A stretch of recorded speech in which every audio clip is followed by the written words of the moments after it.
Hello friends, very good morning. मैं मोहम्मद शबीर रजा बेटा आपके लिए लेके आया हूँ क्लास 11 की फिजिक्स सेकंड पेपर।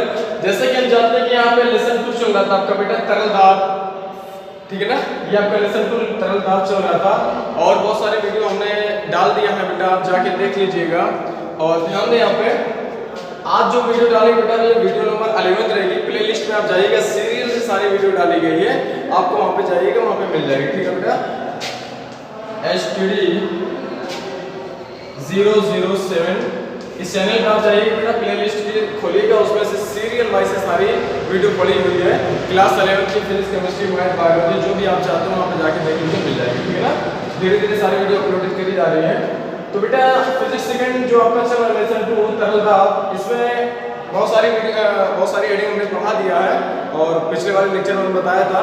आज लेक्चर नंबर 11 है और यहाँ पे देखते हैं कौन सी वीडियो मतलब कौन सी हेडिंग है आज। चलिए मिलते हैं बेटा हेडिंग में।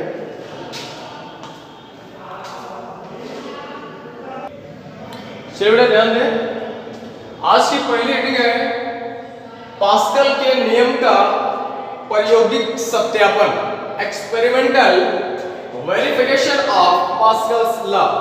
ये देखिए हमने इसके पहले पढ़ा था बेटा पास्कल नियम क्या था कि उसने कहा था कि पास्कल के नियमानुसार उसने क्या कहा था कि जो द्रव है, द्रव पर जो दाब लगाया जाता है, जब कभी भी हम द्रव पर दाब लगाते हैं वो तो चारों दिशाओं में समान दाब लगाता है, ठीक है ना। वही पास्कल का नियम था, चाहे P1 बराबर P2 होना चाहिए, ठीक है ना। इस तरह से क्या होता है कि द्रव द्वारा जो दाब लगाया जाता है चारों दिशाओं में समान रूप से लगता है, वही पास्कल का नियम कहलाता था। इसके पहले हमने बताया था, लेकिन यहाँ पे उसका प्रयोग करके बताया गया है और प्रायोगिक विधि लिखना है। तो इसके लिए बेटा ध्यान दें, एक स्ट्रक्चर उसे आपको बनाना पड़ेगा। चलिए वीडियो पुश करके स्ट्रक्चर बना दे रहे हैं, ज्यादा टफ नहीं है, अभी बता देंगे और आप लोग वीडियो उससे स्ट्रक्चर को बना लीजिएगा, ठीक है।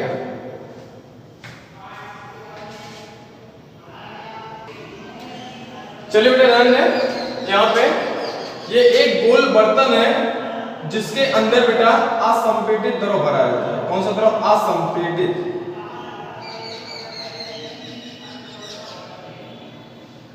असंपीडित द्रव भरा रहता है, मतलब डालकर इसे बंद कर दिया जाता है बर्तन को, ठीक है ना।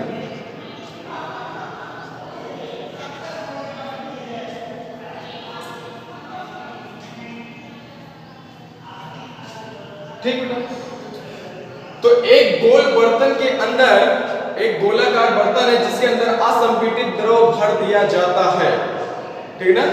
असंपीडित द्रव भर दिया जाता है और इसमें चार बेलनाकार पाइप को जोड़कर, ये जो पाइप बेटा बेलनाकार है, पाइप को जोड़कर पिस्टन की सहायता से बंद कर दिया जाता है। किसकी सहायता से बेटा? पिस्टन। ये जो लगा आपका पिस्टन है, ये पिस्टन है, ये पिस्टन है, ये पिस्टन है, ठीक है ना।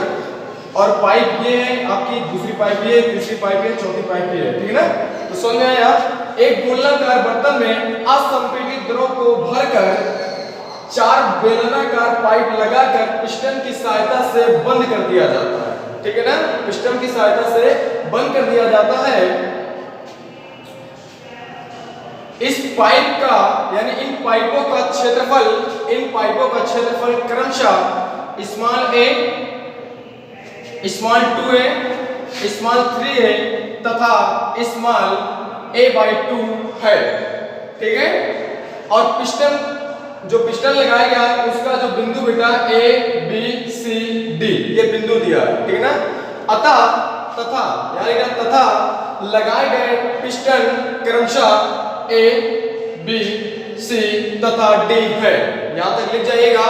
उसके बाद सब थोड़ा सा समझ लेते हैं, उसके बाद फिर क्या लिखना है वो बताएंगे। यहाँ तक लिख जाइए, उसके बाद ये समझना क्या है कि जब हम पिस्टन A से कोई फोर्स अटेम्प्ट करते लगाते हैं, जब पिस्टन A से कोई फोर्स लगाते हैं बेटा तो होता क्या है, यहाँ से फोर्स लगाए तो अंदर आता है। जब ये अंदर आता है तो ये वाला और ये वाला बाहर फेंकेंगे ना, तो बाहर ये पिस्टन जो है बाहर फेंकता है। किसके कारण?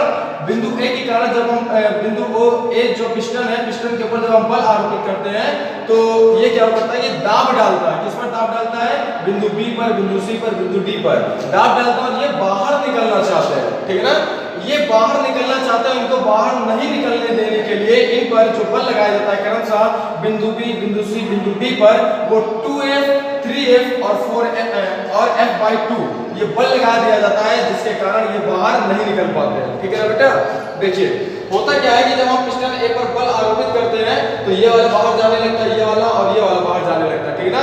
ये इसको स्थिर बनाए रखने के लिए हमने क्या कर दिया, इस पर 2F बल लगा दिया, इस पर 3F बल लगा दिया, इस पर F/2 बल लगा दिया, जिसके कारण ये बेटा क्या स्थिर हो गया। ठीक है ना? अब यहाँ से चाहे इतना फोर्स लगा, ये भागेगा बाहर नहीं जाएगा। ठीक है ना? तो उसी फिर उसके बाद ये आप क्लियर बना लीजिएगा। देख लीजिए किस तरह से बना है। सबसे पहले एक गोला बना लीजिएगा। गोला बनाने के बाद इरेजर से ऐसे करके पहले ये मिटाइएगा, ये मिटाइएगा, ये मिटाइएगा, ये मिटा दीजिएगा। ठीक है ना? फिर उसके बाद से यहाँ से ऊर्ध्वाधर पाइप खींचिएगा, यहाँ से ऊर्ध्वाधर। ठीक है ना? उसके बाद फिर ऐसे करके ऐसे मिला दीजिएगा, ऐसे करके सब मिला के इसको बना दीजिएगा। फोर्थ देख लीजिए किस तरह से बना हुआ है। एग्जाम में आता है कि पास्कल के नियम का प्रायोगिक सत्यापन कीजिए, तो ये स्ट्रक्चर बनाएंगे, उसके बारे में लिखना पड़ेगा, 4 नंबर में आएगा। ठीक है बेटा? तो यहाँ तक क्लियर हो गया। ठीक है ना? अब क्लियर होने के बाद वहां से लिखना है, और क्या लिखना है कि बिंदु ए या पिस्टन ए से जब हम एक फोर्स आरोपित करते हैं तो पिस्टन बी, पिस्टन सी तथा पिस्टन डी बाहर की तरफ निकलना शुरू हो जाता है, बाहर की तरफ निकलने लगता है। ठीक है ना? यहां तक लिख जाएगा। उसके बाद फिर लिखिएगा पिस्टन बी, पिस्टन सी तथा पिस्टन डी को बाहर न आने के लिए या बाहर निकलने से रोकने के लिए हम इस पर क्रमशः 2F, 3F तथा F/2 बल आरोपित करते हैं। अतः यहां तक लिख जाइएगा। उसके बाद लिखिएगा अतः बिंदु ए पर लगाया गया दाब। यहां तक लिखिएगा बिंदु ए पर लगाया गया दाब। चलिए बेटा यहां से बताते हैं। यहां से लिखिएगा बिंदु ए या पिस्टन ए। ठीक है ना? बिंदु ए पर लगाया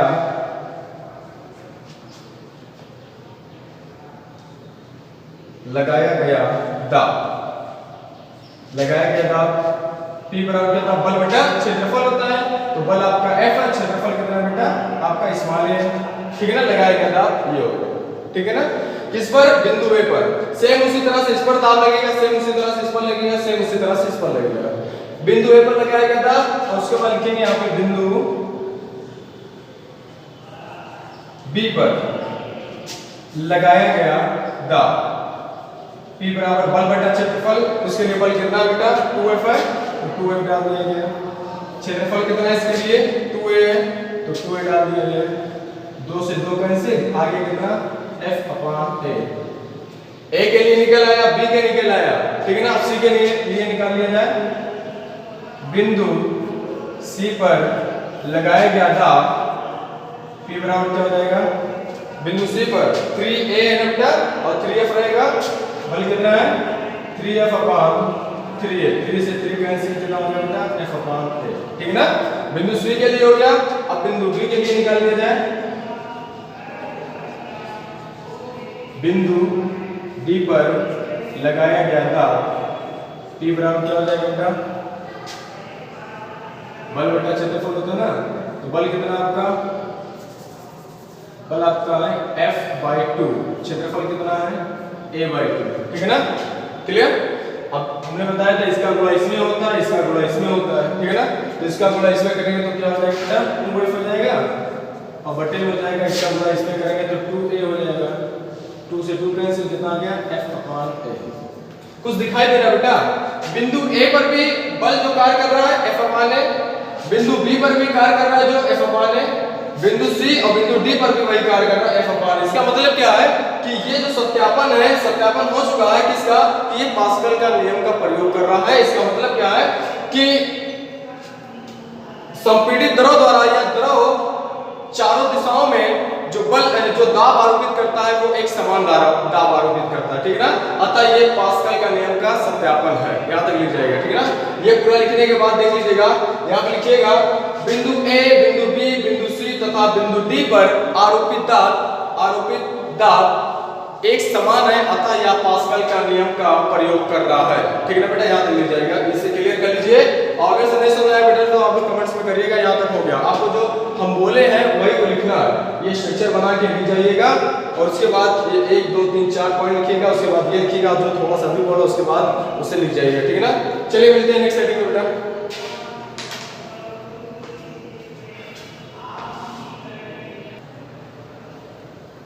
चलिए बेटा ध्यान दें, पास्कल के नियम के अनुप्रयोग, अभी तक हमने क्या था, क्या पढ़ा था कि उसका सत्यापन हो चुका है, यानी द्रव जो है चारों दिशाओं में समान बल आरोपित करता है या समान दाब लगाता है। ये तो हमने क्या कर लिया, जान गए, ठीक है ना।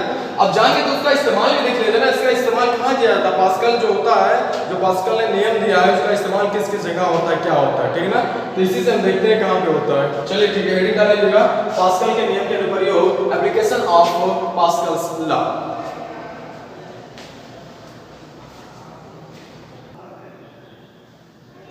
चलिए बेटा ध्यान दिए, स्ट्रक्चर आप बना लीजिएगा और इस स्ट्रक्चर से देखने के बाद आपको एक चीज पता चलेगा कि जो वजन किया जाता है गाड़ियों का कैसे होता है, कहां पर होता है, ये हम सब बताएंगे आपको। ये स्ट्रक्चर आप देख लीजिए, देखने के बाद देख लिया ना, इसको बना लीजिएगा, ठीक है ना। अब बनाने के बाद इसके बारे में देखिए क्या क्या लिखना है, पहले कुछ बात हम देख लेते हैं। ये आपका ये दो ऊर्ध्वाधर पाइप होती है, दो ऊर्ध्वाधर पाइप होती है, बेलनाकार रहती है, दो ऊर्ध्वाधर पाइप बेलनाकार रहती है, और जिसका क्षेत्रफल जो होता है बेटा, ये जो पहली वाली पाइप रहती है इसका क्षेत्रफल कम रहता है, और जो दूसरी वाली पाइप रहती है उसका क्षेत्रफल क्या होता है, अधिक रहता है, ठीक है, ज्यादा रहता है। यानी इस तरह से लिख सकते हैं A2 is greater than A1, इसका क्षेत्रफल क्या होता है, A2 का क्षेत्रफल अधिक होता है किससे, क्षेत्रफल A1 से, यानी पहली पाइप से। ये वाली पाइप से क्षेत्रफल इसका अधिक रहता है। ऐसा क्यों किया जाता है, क्योंकि जब फोर्स इस पे अटेम्प्ट किया जाता है, फोर्स इस पे लगाया जाता है, तो ये वाला फोर्स यहां से जाता है और उसके बाद ऊर्ध्वाधर F2 फोर्स ऊर्ध्वाधर जो वस्तु रहती है उस पर लगाता है। लेकिन कौन कैसे लगाता है, ऊर्ध्वाधर लगाता है, जिसके कारण इस पर यानी क्षेत्रफल A2 वाली पाइप पर जो वस्तु रखी रहती है वो क्या होती है, ऊपर उठ जाती है। और जब ये ऊपर उठ जाती है तो इससे वजन इसका पता चल जाता है कितने ग्राम की है, यानी कितने किलो की गाड़ी है। देखिए क्या होता है कि आपने कभी देखा होगा कि लिखा रहता है शिव धर्म काटा, धर्म काटा, ये जो लिखा रहता है बेटा, ये पास्कल का नियम का ही प्रयोग करते हैं। जब आप कभी ट्रक का वजन कराते हैं या फोर व्हीलर में आ गया, फोर व्हीलर का जैसे आपका होगा छोटा हाथी जो होता है जिसपे सामान लादा जाता है, उसका हमको वजन जब से करवाना होता है, गाड़ियों का जब वजन करवाना होता है, तो ये पास्कल के नियम द्वारा जो बनाया गया ये स्ट्रक्चर है, इसी स्ट्रक्चर पर हम वजन कराते हैं गाड़ी पे। कभी आपने सफर किया होगा तो रास्ते में देखा होगा एक बोर्ड लगा रहता है और उस बोर्ड पे लिखा रहता है शिव धर्म काटा, ठीक है ना, बहुत सारे धर्म काटा के नाम से रहता है, धर्म काटा के नाम से रहता है। तो वही चीज है, यानी जहां पर गाड़ियों का वजन किया जाता है उसे हम धर्म काटा कहते हैं, ठीक है ना। और ये किस बेस पे बना होता है, ये पास्कल के नियम पे बना होता है, ठीक है ना। चलिए ये तो समझ में आ गया होगा आपको। चलिए इसके बारे में लिखना कैसे है, तो बात सुन लीजिए केवल, दो ऊर्ध्वाधर बेलनाकार पाइप को, दो ऊर्ध्वाधर बेलनाकार पाइप को असंपीड़ित द्रव भरकर पिस्टन की सहायता से बंद कर दिया जाता है, पिस्टन की सहायता से बंद कर दिया जाता है, जहां क्षेत्रफल क्रमशः A1 व A2 है, जहां पाइपों का क्षेत्रफल क्रमशः A1 व A2 है तथा पाइप A2 का क्षेत्रफल ज्यादा है, पाइप A2 का क्षेत्रफल ज्यादा है पाइप A1 के क्षेत्रफल से। अतः जब हम पहली पाइप से F1 बल लगाते हैं, जब हम पहली पाइप से F1 बल लगाते हैं तो वह बल दूसरी पाइप पर F2 ऊर्ध्वाधर दिशा में लगाता है, यहां तक लिख जाएगा, जिसके कारण दूसरी पाइप A2 पर रखी वस्तु ऊपर उठ जाती है, दूसरी पाइप पर रखी वस्तु ऊपर उठ जाती है, जिसके कारण दूसरी पाइप पर रखी वस्तु का वजन पता कर लिया जाता है। यहां तक लिख जाइएगा। उसके बाद यहां पे लिखिएगा, उसके बाद इसका डेरिवेशन कर लिया जाए। पाइप, पहली पाइप लिखिएगा बेटा, पहली पाइप पर आरोपित दाब, पहली पाइप पर आरोपित दाब, पहली पाइप पर आरोपित दाब P1 बराबर, P1 क्यों लिया, क्योंकि यहां पे F1 A1 यूज हुआ इसलिए हमने P1 लिया, ठीक है ना। P1 बराबर क्या होता है बेटा, F1 अपॉन A1 यानी बल बटा क्षेत्रफल हो गया। पहली पाइप द्वारा आरोपित दाब, और फिर दूसरी पाइप में भी तो आरोपित दाब होगा। दूसरी पाइप पर आरोपित दाब P2। देखिए बेटा यहां पे पहली पाइप द्वारा लिख लीजिएगा, द्वारा, और यहां पे भी द्वारा लिख लीजिएगा, दूसरी पाइप द्वारा, ठीक है ना। पहली पाइप द्वारा आरोपित दाब, दूसरी पाइप द्वारा आरोपित दाब। F2 क्या होता है बेटा? F2 upon A2। P2 equal to क्या होता है? F2 upon A2। क्लियर? अब हम जानते हैं पास्कल का नियम क्या कहता है कि जो द्रव रहता है सब पर समान दाब आरोपित करता है। समान का मतलब P1 बराबर होगा P2, है ना, ये तो कहता है ना। अतः हम जानते हैं, अतः पास्कल नियमानुसार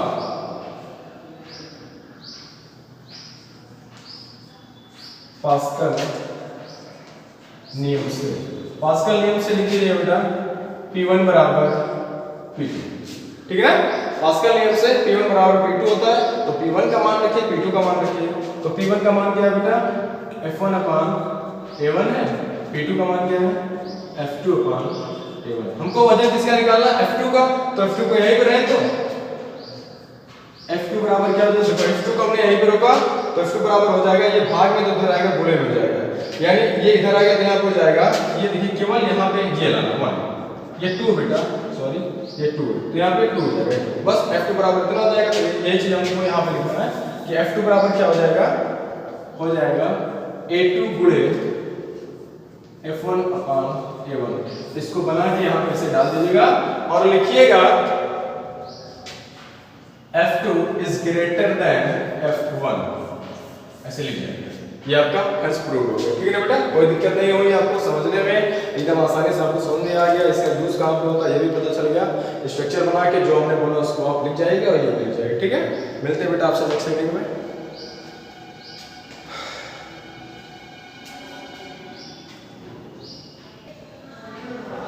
चलिए बेटा ध्यान दें, नेक्स्ट सेटिंग है आपकी वायुमंडलीय दाब, एटमॉस्फेयर प्रेशर। क्या होता है? कह रहे कि वायुमंडल की वायु द्वारा, ये आपका वायुमंडल हो गया, ये आपका वायुमंडल है। कह रहा है कि वायुमंडल की वायु द्वारा किसी बिंदु पर, वायुमंडल की वायु द्वारा किसी बिंदु पर आरोपित दाब को वायुमंडलीय दाब कहते हैं। क्लियर हो गया? कह रहे कि वायुमंडल की वायु द्वारा किसी बिंदु पर आरोपित दाब को वायुमंडलीय दाब कहते हैं। इसका मात्रक न्यूटन प्रति मीटर स्क्वायर होता है। इसकी विमा ml-1t-2 होती है। क्लियर?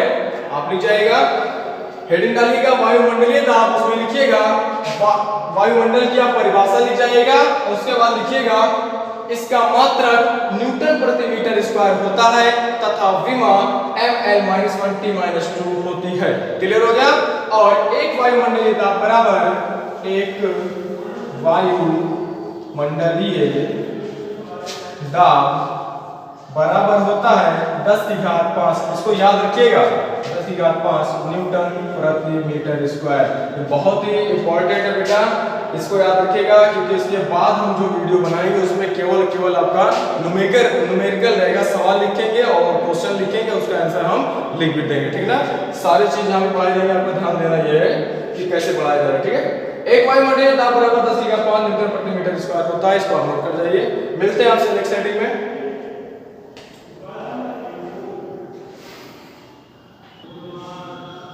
चलिए बेटा नेक्स्ट सेटिंग आपकी उत्क्षेप या उत्प्लावन बल। क्या होता है? उत्क्षेप या उत्प्लावन बल क्या होता है? ये आपका द्रव है। द्रव का मतलब बेटा आपका होता है, जरूरी नहीं द्रव जल हो, ठीक है ना।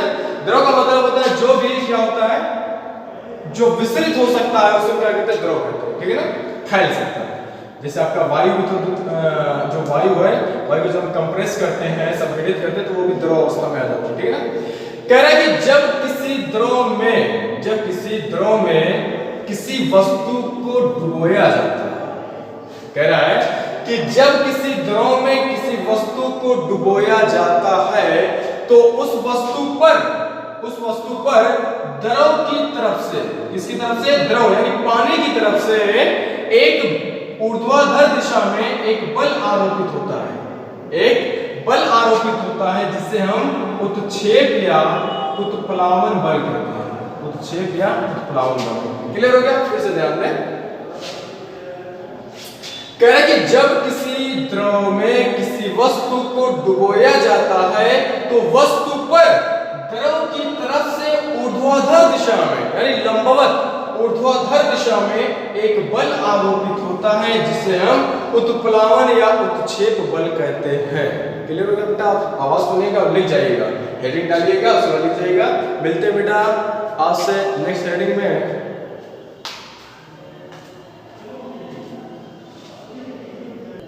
बेटा ये वाला स्ट्रक्चर आप बना लीजिएगा, ठीक है बेटा? ध्यान दें, ये वाला स्ट्रक्चर आप बना लीजिएगा। उत्क्षेप या उत्प्लावन बल कहते हैं इस तरह से। देखिए जब हम बल ऊपर से लगाते हैं तो तभी तो डूबता है, इसको हम डालते हैं अंदर से, ऐसे ऊपर से डालते हैं तो डूबता, तो नीचे से भी बल कार्य करता है उधर दिशा में, लेकिन द्रव द्वारा कार्य करता है, ठीक है ना? इसको आप स्ट्रक्चर बना लीजिएगा। मिलते हैं नेक्स्ट वीडियो में।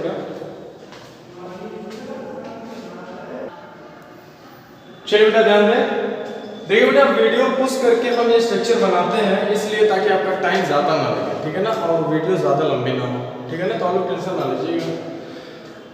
हेडिंग है बेटा आपकी पारे का दाब मापी मर्क्यूरी बैरोमीटर। ये होता क्या है तो इसके बारे में हम चर्चा करने वाले हैं। सबसे पहले आप ये स्ट्रक्चर बना लीजिएगा और यहाँ पे थोड़ा सा स्पेस छूटा हुआ है, ठीक है ना? देखिए क्या होता है, एक बीकर होता है और इसमें पारा भरा रहता है। क्या भरा रहता है? Hg, जिसे मरकरी या पारा कहते हैं, ठीक है ना? ये द्रव अवस्था में रहता है, ये भरा रहता है और ऊपर जो है इसके जो लगी हुई है नली, इसे परख नली कहते हैं और परख नली को उल्टा करके इसमें रख दिया जाता है। इस जो बर्तन है, बर्तन के अंदर पारा भरा हुआ है, इस भरे हुए बर्तन, पारे से भरे हुए बर्तन में परख नली को उल्टा करके रख दिया जाता है तो पारा कहाँ रहता है? इसी परख नली में ऊपर भर जाता है। क्या होता है?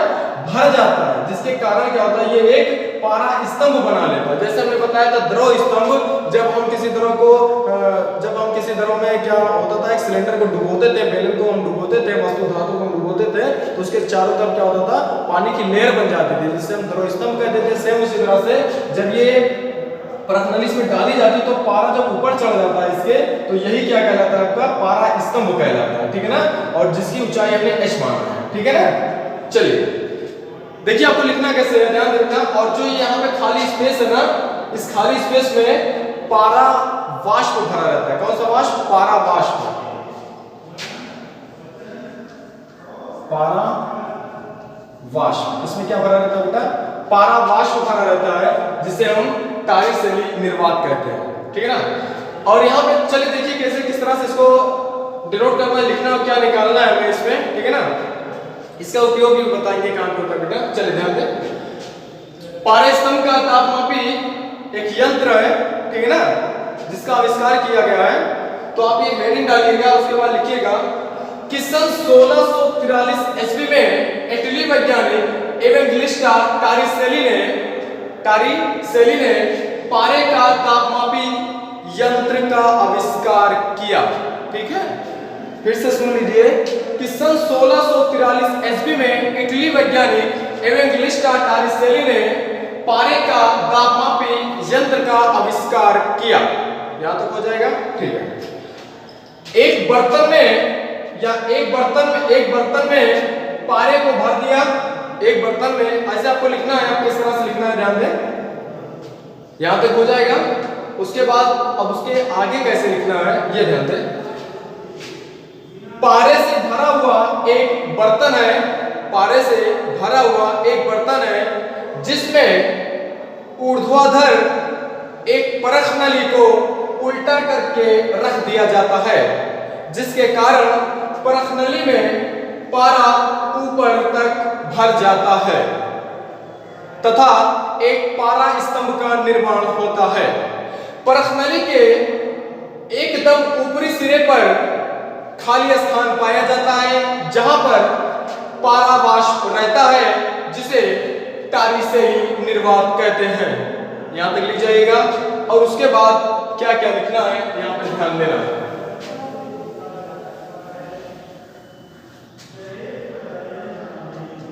पारे स्तंभ का सबसे पहले हमको निकालना पारे स्तंभ का आयतन। पारे स्तंभ का आयतन अब देखिए कैसे लिखना है आपको, टोटल लिख जाइएगा। पारे स्तंभ का आयतन V बराबर क्या होता है बेटा, क्षेत्रफल गुणे ऊंचाई। क्षेत्रफल गुणे ऊंचाई, तो क्षेत्रफल आपका a है, ऊंचाई कितनी बेटा h है, तो V बराबर आपको मिल गया क्या, a इंटू h। एक मिल गया। क्या निकाला आपने, आयतन निकाला। अब उसके बाद इसका द्रव्यमान निकालते हैं। क्या निकालते हैं बेटा, द्रव्यमान। पारे स्तंभ का द्रव्यमान, पारे स्तंभ का द्रव्यमान m बराबर क्या होता है, आयतन, द्रव्यमान बराबर होता है आयतन गुणे घनत्व। होता है ना बेटा आयतन गुणे घनत्व। आयतन को v से, घनत्व को रो से चेंज किया जाता है। v का मान यहां से उठा कर रख देंगे तो m बराबर हो जाएगा a into h into rho. m का मान मिल गया, इसके पहले हमने पढ़ाया था ना, सेम उसी तरह से निकल रहा है, ठीक है ना। द्रव्यमान मिल गया। अब पारे स्तंभ पर लगाया गया या पारे स्तंभ द्वारा लगाया गया बल, पारे स्तंभ द्वारा लगाया गया बल की बात कर रहे हैं, ठीक है ना। इसको भी मिटा देना बेटा हम।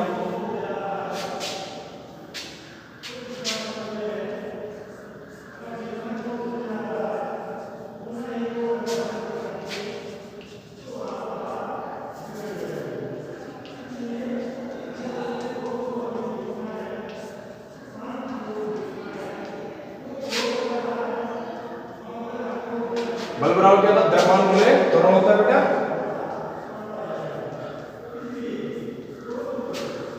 द्रव्यमान गुणे त्वरण, तो द्रव्यमान क्या होता है, m होता है, त्वरण क्या होता है, g होता है, ठीक है ना। तो m के स्थान पर क्या रख दिया बेटा, यहां से मान रख दो a h रो। क्या रख दिया जाए, a h row into g दिया है, g लगा दो। यानी f का मान क्या मिल गया बेटा, f का मान मिल गया a h रो g मिल गया। f का मान, f का मान मिल गया है। तो अब हमको लगाना क्या है कि पारे स्तंभ द्वारा लगाया गया दाब, पारे स्तंभ द्वारा लगाया गया दाब, पारे स्तंभ द्वारा लगाया गया दाब। तो P बराबर क्या होता है बेटा, बल बटा क्षेत्रफल, बल बटा क्षेत्रफल। बल क्या होता है आपका F, क्षेत्रफल क्या होता है A। F का मान उठा के यहां से रख दिया जाए, A into H into rho into G, मान हो जाएगा A, ठीक है ना बेटा। अब क्या होता है, a से a कैंसिल कर दो, बचा कितना आपका p। क्या बचा बेटा, p, और p बराबर क्या है, h रो g। ये आपको मिल गया। ये p निकला किसका, पारे का दाब मापी, कब, वायुमंडल, ठीक है ना। तो जहां पे आपको p मिल गया, इसको हम pa डाल देंगे। क्या डाल दे रहे हैं, pa, एटमॉस्फेयर यानी वायुमंडलीय दाब। क्लियर। अब यहाँ पे आपको कोई दिक्कत नहीं होगी, आपने पूरा सॉल्व कर लिया, ठीक है ना। यहाँ तक आप नोट कर जाएगा और लिख दीजिएगा, ठीक है ना बेटा। ये समझ में आ गया होगा आपको। चलिए इसका उपयोग देख लेते हैं। इसका जो दाब मापी का मान होता है, पारे दाब मापी मान, वो वायुमंडलीय दाब कितना होता है वो तो हमने बताया ना, 10⁵ होता है। लेकिन इसका जो बैरोमीटर का दाब होता है वो 76 सेंटीमीटर है, 76 सेंटीमीटर लिख दीजिएगा। दाब मापी यंत्र का जो मापांक है 76 सेंटीमीटर है, ऐसे लिख दीजिएगा, ठीक है ना। यहाँ तक क्लियर हो गया बेटा ना। देख लीजिए एक बार, स्क्रीनशॉट ले लीजिए इसकी। बेटा आपका आज लेसन 2 कंप्लीट होता है, ठीक है ना। एक वीडियो और लाएंगे इस पर, और उसमें कुछ हम न्यूमेरिकल करवाएंगे, जैसे प्रश्न उत्तर उसका क्वेश्चन आंसर किसका सवाल का, ठीक है ना। और वो आपकी लास्ट वीडियो रहेगी लेसन 2। ये आपको क्लियर हो गया होगा बेटा। अगर से नहीं समझ में आएगा पढ़ाई तो आप कमेंट्स में ज़रूर बताइएगा कि कहाँ पे नहीं आया, ताकि हम इसकी दोबारा सही से इसको बता सकें। और एक बात यहाँ पे ध्यान दें बेटा कि जो हम पढ़ा रहे हैं उसके आप नोट्स बनाते रहिएगा, ताकि आपके भविष्य में आने वाले काम दें, ठीक है ना। लेसन 2 आपका कंप्लीट होगा, धीरे धीरे करके सब पढ़ाते रहेंगे, आपका कंप्लीट होता रहेगा। अगर मेरे द्वारा आपको पढ़ाई गई समझ में आ रहा है तो आप कमेंट्स में ज़रूर बताइएगा।